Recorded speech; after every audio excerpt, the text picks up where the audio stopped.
আমাৰ মানুহবোৰৰ যে প্ৰত্যেকটো দিনেই আশাৰে আৰম্ভ হয় আৰু অভিজ্ঞতাৰেই শেষ হয়।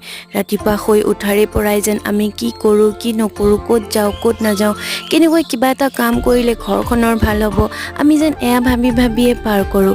দিনটো হ'ল মানে আমি আশা কৰিবলৈ আৰম্ভ কৰি দিওঁ। মেটাৰ নকৰে বস্তুটো কি হয়, কিন্তু আমি প্ৰত্যেকটো বস্তুৰে পৰা আশা কৰিবলৈ লওঁ আৰু যেতিয়া আমি ভাবামতে একো নাপাওঁ আমাৰ মন বেয়া হ'বলৈ লয়। আৰু আজি মই এফালে বনাম ভাবিছোঁ চিকেন, কিন্তু অকণমান বেলেগকৈ, মই কেতিয়াও এনেকৈ বনাই পোৱা নাই দেই। নৰসিংহৰ পাত লৈছোঁ, পুদিনা লৈছোঁ, ভেদাইলতা পাত লৈছোঁ, মান ধনিয়া লৈছোঁ, তো এনেকৈয়ে মানে গোটেই এটা পেষ্ট বনাইছোঁ আদা নহৰু জলকীয়া দি। আৰু তাৰ আগতে মাংসখিনি এনেকৈ ভাজি ল'লোঁ। ভাজি যেতিয়া অকণমান হৈ গ'ল তেতিয়া মই গোটেই পেষ্টখিনি ইয়াত ঢালি দিলোঁ। আৰু মই মিছা নকওঁ, খাবলৈ বিৰাট ভাল হৈছে।